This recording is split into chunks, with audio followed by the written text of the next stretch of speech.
Hello बच्चों। आज हम अपना पाठ कक्षा 10वीं का पाठ जो हमारी कृतिका पाठ्य पुस्तक से लिया गया है वो पढ़ेंगे। ये पाठ जो है लेखिका मधु कांकरिया जी द्वारा लिखा गया है और यह एक यात्रा वृतांत है। तो सबसे पहले हम मधुर कांकरिया जी का जीवन परिचय को जानते हैं। लेखिका का जन्म 23 मार्च 1957 को कोलकाता में हुआ। उन्होंने कोलकाता विश्वविद्यालय से अर्थशास्त्र ऑनर्स में एमए की शिक्षा प्राप्त की तथा कोलकाता से ही कंप्यूटर एप्लीकेशन में डिप्लोमा किया। मधुर कांकरिया हिंदी विभाग की प्रतिष्ठित लेखिका, कथाकार तथा उपन्यासकार हैं। उन्होंने बहुत सुंदर यात्रा वृत्तांत भी लिखे हैं। उनकी रचनाओं में विचार और संवेदना की नवीनता तथा समाज में व्याप्त अनेक ज्वलंत समस्याएं जैसे संस्कृति, महानगर की घुटन और असुरक्षा के बीच युवाओं में बढ़ती नशे की आदत, लाल बत्ती इलाकों की पीड़ा, नारी अभिव्यक्ति इनकी रचनाओं का विषय रहा है। तो ये छोटा सा एक जीवन परिचय मैंने आपको लेखिका का दिया। अब जो बच्चों हम पाठ पढ़ेंगे वो है हमारा साना साना हाथी जोड़ी। ये पाठ जो है लेखिका का यात्रा वृतांत है और इसमें लेखिका ने सिक्किम की यात्रा का वर्णन किया है जो उन्होंने की थी। वहाँ के जो प्राकृतिक सौंदर्य, हिमालय के विराट व भव्य रूप का बहुत ही खूबसूरती से इन्होंने वर्णन किया है। तो बच्चों आइए अपने पाठ के सार को शुरू करते हैं। दरअसल लेखिका उच्च हिमालय पर्वतीय क्षेत्रों, सफेद बर्फ की चादर ओढ़े प्राकृतिक दृश्यों को पहली बार बहुत करीब से देख रही थी और उन्होंने देखकर वह बहुत रोमांचित महसूस कर रही थी। असल में इन पहाड़ियों की यही खूबसूरती है। ये पहाड़ एक और पर्यटकों को अपनी मनमोहक प्राकृतिक सुंदरता से अपनी ओर खींचते हैं। कल कल बहती नदियाँ, ऊंचे ऊंचे पहाड़ों से घिरते जलप्रपात, बर्फ से ढके पर्वत, टेढ़े मेढ़े संकरे रास्ते पर्यटकों का मन मोह लेते हैं। वहीं दूसरी ओर जो वहाँ के रहने वाले लोग हैं उनके लिए कई मुसीबत का कारण भी बन जाते हैं। जैसे टेढ़े मेढ़े रास्तों से होकर घरों को, खेत खलिहानों व छोटे बच्चों को स्कूल तक पहुँचाना, जंगलों व जानवरों के लिए चारा, जलियान के लिए लकड़ी लाना और खेतीबाड़ी, अनगिनत ऐसे काम हैं जो रोज दिनचर्या में शामिल होते हैं, जो कि करने में उन्हें बहुत ही कठिनाइयों का सामना करना पड़ता है। कहानी की शुरुआत लेखिका के गैंगटॉक शहर में पहुंचने के बाद शुरू होती है, जब लेखिका टिमटिमाते हजारे तारों से भरे आसमान को देखकर एक अजीब सा सम्मोहन महसूस करती है और उन जादू भरे क्षणों में खो जाती है। लेखिका गैंगटॉक शहर को मेहनतकश बादशाहों का शहर कहकर सम्मानित करती है, क्योंकि यहाँ के लोग बहुत अधिक मेहनत कर अपना जीवन यापन करते हैं। तारों भरी खूबसूरत रात देखने के बाद अगली सुबह जब नेपाली युवती द्वारा सिखाई गई प्रार्थना, साना साना हाथी जोड़ी गेहूं प्रार्थना, हम यो जीवन त्रिमियों को सेली, यानी छोटे छोटे हाथ जोड़कर प्रार्थना कर रही हूँ कि मेरा सारा जीवन अच्छाइयों को समर्पित हो, ऐसी प्रार्थना जब वो सुनती है तो उसे बहुत अच्छा लगता है। प्रार्थना करने के बाद वे युमथांग की ओर चलने से पहले हिमालय की तीसरी सबसे बड़ी चोटी कंचनजंगा को देखने अपनी बालकनी में बाहर पहुंचती है। बादल होने के कारण कंचनजंगा की चोटी तो दिखाई नहीं देती, लेकिन सामने बगीचे में खिले ढेरों फूलों को देखकर वो काफी खुश हो जाती है। उसके बाद लेखिका गैंगटॉक शहर से 149 किलोमीटर दूर युकथांग यानी घाटियों को देखने वाले अपने गाइड जितेन नार्गे के साथ चल पड़ती है। पाइन और धूपी के खूबसूरत नोकीले पेड़ों को देखकर वो धीरे धीरे पहाड़ी रास्तों पर आगे बढ़ने लगती है। आगे चलते चलते लेखिका को बौद्ध धर्मावली द्वारा लगाई गई सफेद झंडियां दिखाई देती हैं, जिसपे मंत्र लिखे होते हैं और वो किसी ध्वज की तरह फहरा रही होती हैं और ऐसा लग रहा होता है जैसे वे शांति और अहिंसा का प्रतीक है। लेखिका जब इन झंडियों के बारे में गाइड से पूछती तो वो बताता है कि बुद्धिस्ट की मृत्यु होती है तो उसकी आत्मा की शांति के लिए शहर से दूर किसी पवित्र स्थान पर 108 झंडियां फहरा दी जाती हैं। नार्गे ने यह भी बताया कि किसी शुभ अवसर पर या नए कार्य की जब शुरुआत करते हैं तो सफेद की जगह रंगीन झंडियां यहाँ पर फहराई जाती है। ये यहाँ का उनका मतलब कल्चर होता है वहाँ का। यहाँ से थोड़ी दूर स्थित जब कवि लॉन्गस्टॉक जगह के बारे में नार्गे ने बताया कि गाइड फिल्म की शूटिंग यहीं हुई थी। इन्हीं रास्तों से आगे जाते हुए लेखिका ने कुटिया के अंदर प्रेयर व्हील यानी धर्म चक्र को घूमते हुए देखकर बस उसके बारे में जानने की कोशिश की, मतलब बहुत उत्सुक हुई वो। तब नार्गे ने बताया कि ये जो प्रेयर व्हील है एक धर्म चक्र है, इसको घुमाने से सारे पाप धुल जाते हैं।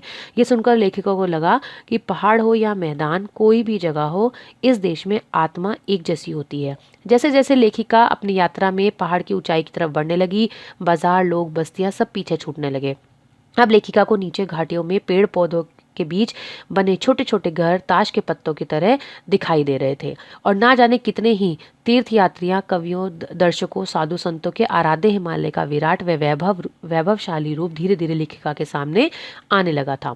अब लेखिका को हिमालय के पल पल बदलता हुआ जो रूप था वो नजर आ रहा था। लेखिका अब खूबसूरत प्राकृतिक नज़ारों, आसमान छूते पर्वत शिखरों, ऊंचाइयों से दूध की धार की तरह झरझर गिरते जलप्रपात, नीचे पूरे वेग से बहती चांदी की तरह चमकती तेजस्वी नदी को देखकर अंदर ही अंदर रोमांचित महसूस कर रही थी।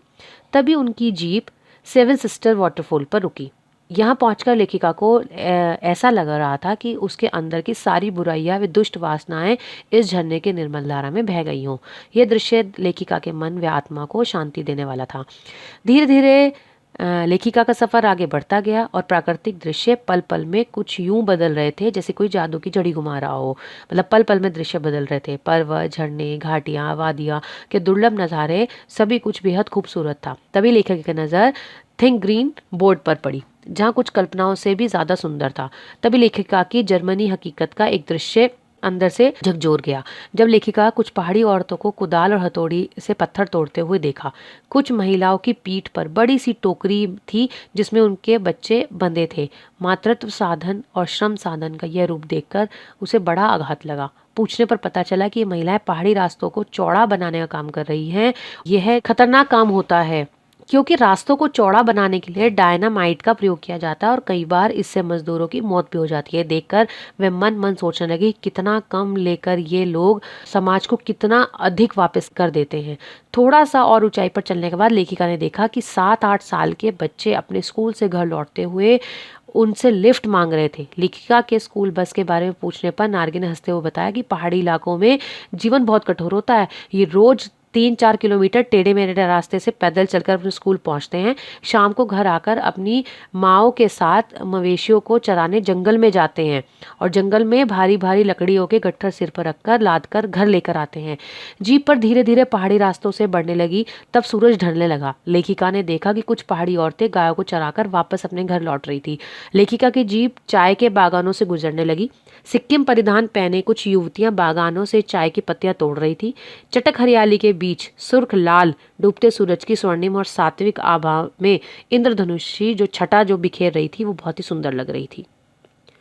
युक्थांग पहुंचने से पहले लेखिका को एक रात लैयुंग में बितानी पड़ी। ये जो लैयुंग गगनचुंबी पहाड़ों के तले एक छोटी सी शांत बस्ती है, दौड़ भाग भरी जिंदगी से दूर, शांत और एकांत जगह। लेखिका अपनी थकान उतारने के लिए तिरस्ता नदी के किनारे एक पत्थर के ऊपर जाकर बैठ जाती है। जब रात होती है तो गाइड नार्गे अपने जो अन्य लोगों को मतलब लेकर आता है, वह नाच गाना शुरू कर देता है। लेखिका के सहेली मणि भी उसे बहुत सुंदर नृत्य किया वहाँ पर, तो मतलब लेखिका की सहेली बन जाती है मणि वहीं पर। तो लायोंग में जो लोगों की आजीविका का मुख्य साधन है पहाड़ी आलू और धान की खेती और शराब ही थी। लेखिका यहाँ बर्फ देखना चाहती थी लेकिन उन्हें वहाँ कहीं भी बर्फ नहीं दिखाई दी। तभी एक स्थानीय युवक ने लेखिका को बताया कि प्रदूषण के कारण अब जो यहाँ बर्फबारी है वो बहुत कम होती है। लेखिका को बर्फ देखनी है तो उन्हें कटाव यानी भारत का स्विट्जरलैंड जाना पड़ेगा। कटाव पर्यटक स्थल के रूप में अभी उतना विकसित नहीं हुआ, इसलिए यहाँ का प्राकृतिक सौंदर्य अभी भी पूरी तरह से बरकरार था। अब क्योंकि पर्यटक आते हैं तो प्रदूषण होता है तो बर्फ मतलब नहीं वहाँ पे होती, लेकिन अभी कटाव में पर्यटक ज़्यादा नहीं थे। लायुंग से कटाव का सफर लगभग 2 घंटे का था, लेकिन वहां पहुंचने का रास्ता बहुत खतरनाक था। कटाव में बर्फ से ढके पहाड़ चांदी की तरह चमक रहे थे, लेकिन लेखिका इसे देखकर बहुत ही आनंदित महसूस कर रही थी। कटाव में लोग बर्फ के साथ फोटो खिंचवा रहे थे, लेकिन वहां तो इस नज़ारे को अपनी आंखों से भर लेना चाहती थी।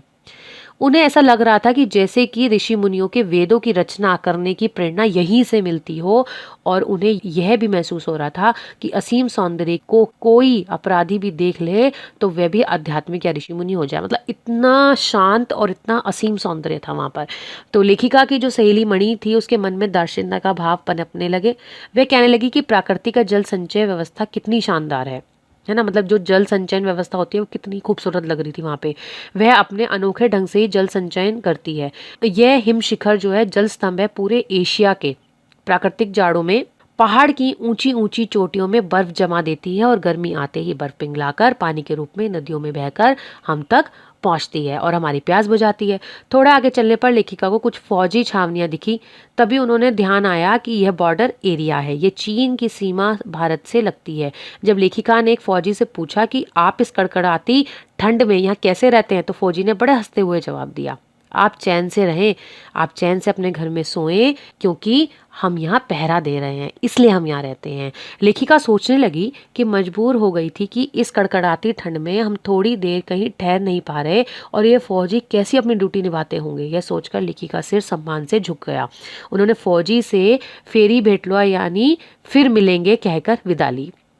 इसके बाद युमथांग की ओर लौट पड़ी। युमथांग की घाटियों में उस समय ढेरों प्रियता और रेडोड्रेंट को बहुत ही खूबसूरत फूल खिले थे, लेकिन युमथांग वापस आकर उन पर लोगों का सब कुछ फीका फीका लग रहा था। युमथांग कटाओ जैसे सुंदर नहीं था। चलते चलते लेखिका ने चिप्स बेचती एक सिक्किम युवती से पूछा, क्या तुम सिक्किमी हो? युवती ने जवाब दिया, नहीं, मैं इंडियन हूँ। यह सुनकर लेखिका को बहुत अच्छा लगा। अब सिक्किम के लोग भारत में मिलकर काफ़ी खुश हैं। दरअसल सिक्किम पहले भारत का हिस्सा नहीं था, सिक्किम पहले स्वतंत्र रजवाड़ा था, लेकिन अब सिक्किम भारत के कुछ इस तरह से घुल मिल गया है, ऐसा लगता ही नहीं कि सिक्किम पहले भारत का हिस्सा नहीं था। तब वहाँ पर्यटक उद्योग इतना फला फूला नहीं था। सिक्किम के लोग भारत का हिस्सा बनकर काफ़ी खुश हैं। जीप आगे को बढ़ती जा रही थी, तभी एक पहाड़ी कुत्ते ने उनका रास्ता काट दिया। मणि ने बताया कि पहाड़ी कुत्ते चांदनी रात में ही भौंकते हैं। ये सुनकर लेखिका हंसने लगी, हैरान हो गई। थोड़ा आगे चलने पर नार्गे ने लेखिका को गुरु नानक के फुटप्रिंट वाला पत्थर भी दिखाया। नार्गे ने बताया कि ऐसा माना जाता है कि इस जगह पर गुरु नानक जी की थाली से थोड़े से चावल छिटक कर गिर गए थे और जहां जहां वो चावल छिटक कर गिरे वहां वहां अब चावल की खेती होती है। यहाँ से करीब 3 किलोमीटर आगे चलने के बाद वो खेदुम पहुंचे। यहाँ लगभग 1 किलोमीटर का क्षेत्र था। नार्गे ने बताया कि इस स्थान पर देवी देवताओं का निवास है। यहाँ कोई गंदगी नहीं फैलाता, जो भी गंदगी करता है वह मर जाता है। उसने यह भी बताया कि हम पहाड़, नदी, झरने इन सब की पूजा करते हैं, हम इन्हें गंदा नहीं कर सकते। लेखिका ये कहने पर तभी गैंगटॉक शहर इतना सुंदर है। नार्गे ने लेखिका का कहा, मैडम गैंगटॉक नहीं गंगटॉक कहिए, जिसका अर्थ होता है पहाड़। उसने आगे बताया कि सिक्किम में भारत से मिलने के कई वर्ष बाद भारतीय आर्मी के एक कप्तान शेखर दत्ता ने इसे पर्यटक स्थल, टूरिस्ट स्पॉट बनाने का निर्णय लिया। इसके बाद से ही सिक्किम में पहाड़ों को काटकर रास्ता बनाए जा रहे हैं, नए नए पर्यटक स्थलों की खोज जारी है। लेखिका ने मन ही मन सोचा कि इंसान की इसी असमाप्त खोज का नाम ही तो सौंदर्य है। तो बच्चों, ये था इस पाठ का सार। इस पाठ को मैंने पूरी कोशिश करी है कि आपको छोटा करके समझा सकूं, लेकिन फिर भी ये पाठ बहुत बड़ा है, तो मैंने इसमें सारी चीज़ें आपको समझाई हैं जो कि आपका इससे संबंधित अगर प्रश्न आते हैं तो आप आसानी से इसे हल कर पाएंगे। मेरी वीडियो को बच्चों लाइक करें, शेयर करें और मेरे चैनल को सब्सक्राइब करें। धन्यवाद।